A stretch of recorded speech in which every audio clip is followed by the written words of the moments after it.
Hello student, आज हम फिर से करेंगे प्रीवियस ईयर्स के questions for IIT JEE Mains. So start करते हैं आज का सेशन बिना रुके। जब फर्स्ट क्वेश्चन आपकी स्क्रीन के ऊपर है, क्वेश्चन क्या है?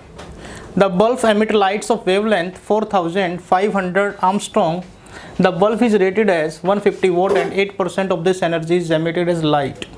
आपके पास एक बल्ब है, ठीक है, वो लाइट एमिट कर रहा है जिसकी वेवलेंथ कितनी है 4500 आर्मस्ट्रॉन्ग, मतलब कि 4500 इंटू 10⁻⁻10 मीटर, इतनी वेवलेंथ की वो लाइट क्या कर रहा है, एमिट कर रहा है।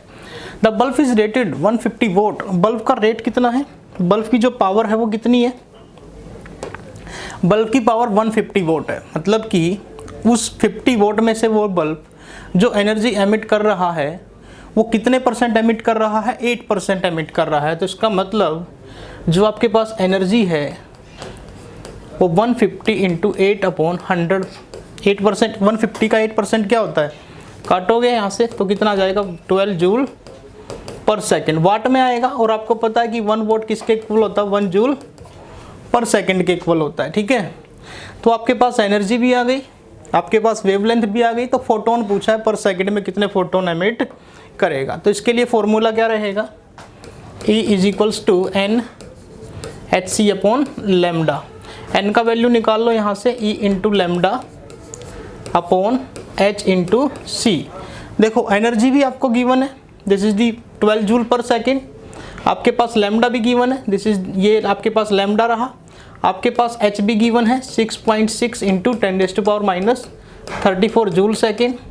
आपके पास C भी गिवन है, velocity of light 3 into 10⁸ metre per second. सभी वैल्यू को रखना, आपका आंसर आ जाएगा। This is a simple question. Okay बेटा, सो सेकंड क्वेश्चन की तरफ चलते हैं। सेकंड क्वेश्चन आपकी स्क्रीन के ऊपर। Iodine molecule dissociate into atoms after absorbing light of 4500। मतलब कि आपके पास एक आयोडीन का मॉलिक्यूल्स है, वो डिसोसिएट कर गया, किसमें? एटम्स में डिसोसिएट कर गया। और वो जब एटम्स में डिसोसिएट कर रहा है तो वो वेवलेंथ है, कितनी वेवलेंथ की लाइट एब्जॉर्ब कर रहा है? 4500 angstrom, that is 4500 into 10⁻⁻10 metre, ठीक है। ये तो समझ आ गया। अब कह रहा है कि 1 quantum of radiation is absorb by each molecule. अगर हर एक मॉलिक्यूल कितना रेडिएशन एब्जॉर्ब करे? 1 क्वांटम, मतलब कि n कितना, हर एक मॉलिक्यूल n का वैल्यू कितना रहेगा? मतलब इस केस में E = NhC/λ में n का वैल्यू क्या रहेगा? 1। Calculate the kinetic energy of iodine molecule. Iodine atom, आपको क्या निकालना है? आयोडीन एटम की काइनेटिक एनर्जी कैलकुलेट करनी है, ठीक है। अब यहाँ पे देखो कि बॉन्ड एनर्जी कितनी है, आपको बॉन्ड एनर्जी कितनी दे रखी है I2 की? 240 किलोजूल पर मोल। अब देखो क्वेश्चन को,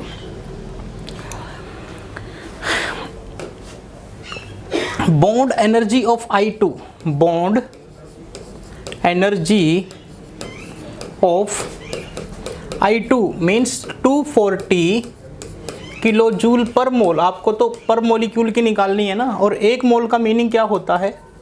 240/6.022 इंटू 10⁻23 मॉलिक्यूल। तो यहाँ से आपका ये किलो जूल में रहेगा, तो इसको कैलकुलेट करोगे तो आपका अप्रोक्स 40 इंटू 10⁻23 किलो जूल आ जाएगा। यहाँ से ये एनर्जी आ गई जी, बॉन्ड एनर्जी, ठीक है। आपको एनर्जी भी चाहिए, अभी कितना एनर्जी वो एब्जॉर्ब कर रहा है, ठीक है, पर मॉलिक्यूल कितना एनर्जी? ये तो बॉन्ड के टूटने की एनर्जी है ना, ये मॉलिक्यूल्स के ये एनर्जी किसके लिए है कि हर एक मॉलिक्यूल कितना एनर्जी एब्जॉर्ब कर सकता है?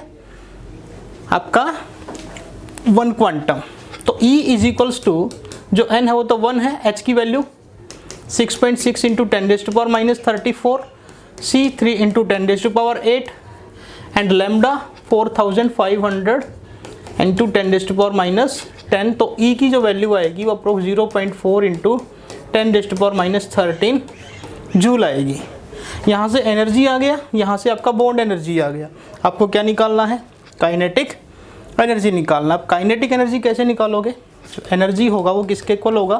Kinetic energy plus bond energy, है ना। मॉलिक्यूल्स की तो काइनेटिक एनर्जी हो गई, जो एनर्जी वो एब्जॉर्ब करेगा भाई उसमें से कुछ एनर्जी को तो वो बॉन्ड एनर्जी, उस कुछ एनर्जी तो यूज़ हो जाएगी बॉन्ड को तोड़ने में और कुछ एनर्जी हो जाएगी मॉलिक्यूल्स के मूव करने में, ठीक है, मॉलिक्यूल्स के मूव करने में। तो यहाँ से काइनेटिक एनर्जी मॉलिक्यूल की आएगी, kinetic energy of each molecule कितनी आएगी? Energy minus bond energy.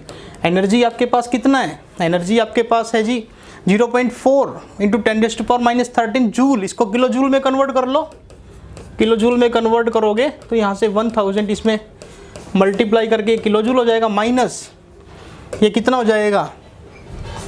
ये वाला 40 into 10⁻23 kilo joule. Is that clear? Yes या नो? ये पर मॉलिक्यूल की आई। एटम के लिए इसको क्या कर दोगे? 2 से डिवाइड, क्योंकि आयोडीन के मॉलिक्यूल्स में कितने एटम्स प्रेजेंट होते हैं? 2 एटम्स। 2 एटम से डिवाइड कर दोगे तो आपकी काइनेटिक एनर्जी आ जाएगी पर atom. Is that clear? Yes या नो? ये था आपका second question. And third question screen के ऊपर, calculate the wave number, calculate the wave number for the shortest wavelength transition in the Balmer series of atomic hydrogen. Balmer series के जो photon होते हैं उसमें जो फोटोन एमिट होते हैं वो इन्फिनिटी से जब इलेक्ट्रॉन 2 पे जंप करता है, 7 से 2 पे जंप करता है, 8 से 2 पे जंप करता है, या 3 से 2 पे जंप करे। जब भी इलेक्ट्रॉन डीएक्साइट होता है, मीन्स हायर से 2 पे आता है, तो वो फोटोन एमिट करता है, ठीक है। तो उसके लिए ही सबसे क्या पूछा है? वेव नंबर पूछा है कि कितना, उस वेवलेंथ का वेव नंबर कितना होगा। शॉर्टेस्ट वेवलेंथ का, जो शॉर्टेस्ट वेवलेंथ के लिए जो ट्रांजिशन हो रहा है, ठीक है, उसके लिए आपको क्या कैलकुलेट करना है? वेव नंबर कैलकुलेट करना है। तो कैसे करोगे? आपको पता है ना 1/λ इज इक्वल्स टू RH। ये फॉर्मूला वैलिड है, बिल्कुल है जी, यहाँ पे फॉर्मूला वैलिड। हाइड्रोजन एटम के लिए काम हो रहा है। हाइड्रोजन एटम के लिए Z का वैल्यू 1, ट्रांजिशन N1 का वैल्यू यहाँ पे 3 to 2। शॉर्टेस्ट वेवलेंथ के लिए ट्रांजिशन कौन सा होगा? 3 to 2। तो तो आपका N1 तो 2 हो गया और N2 आपके पास 3 हो गया। यहाँ पे वैल्यू रखो और सोल्व कर लो, ठीक है। तो सोल्व कैसे करोगे? 1/λ को हम वेव नंबर बोल सकते हैं। RH का वैल्यू आपका जी 10⁻⁷ मीटर की पावर -1, ठीक है। यहाँ पे N1 आपके पास 4 हो गया, N2 का स्केल यहाँ पे 9 हो गया, ठीक है। तो क्या आ जाएगा? 10⁻⁷, यहाँ पे LCM 36, 9 - 4 तो कितना आएगा? 10⁻⁷, यहाँ पे आपका 5, यहाँ पे आपका 36, ठीक है, क्लियर। तो ये आपका आ गया वेव नंबर। कैलकुलेशन करने पे आपका क्या कैलकुलेट हो जाएगा जी?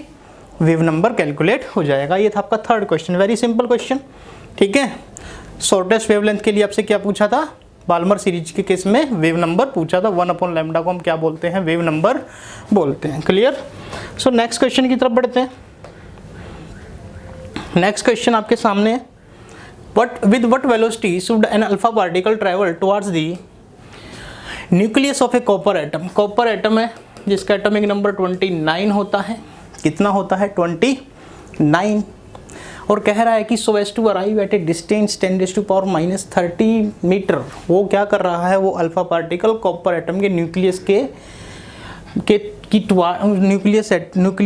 कॉपर एटम के न्यूक्लियस की तरफ ट्रैवल कर रहा है और एक टाइम पे आके वो स्टॉप हो जाता है। कितना डिस्टेंस ट्रैवल करके स्टॉप हो जाता है? That is 10⁻⁻13 metre. तो वहाँ पे आपका जो काइनेटिक एनर्जी है it will be convert potential energy, क्योंकि स्टॉप हो गया। काइनेटिक एनर्जी ½ mv² और पोटेंशियल एनर्जी 1/4πε0।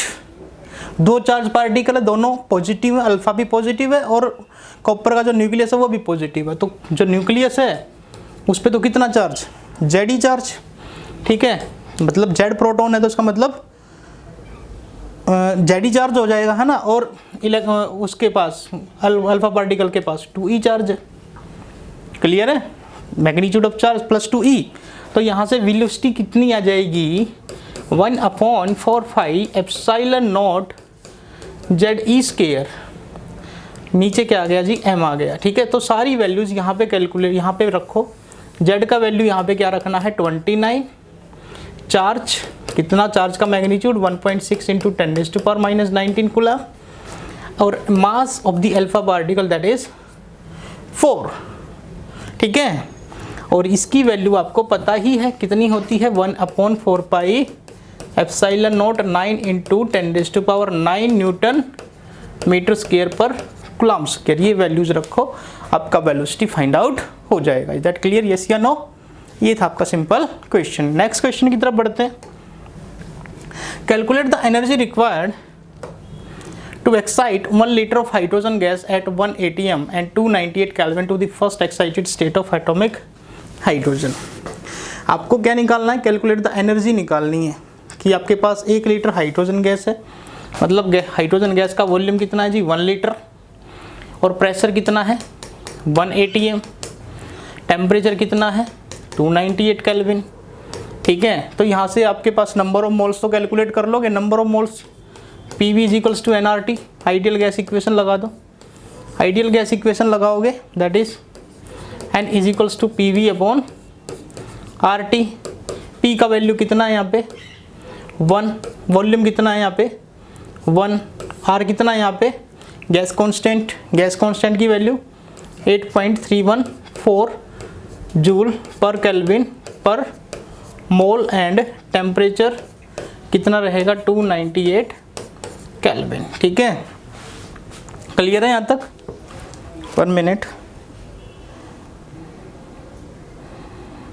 हाँ जी।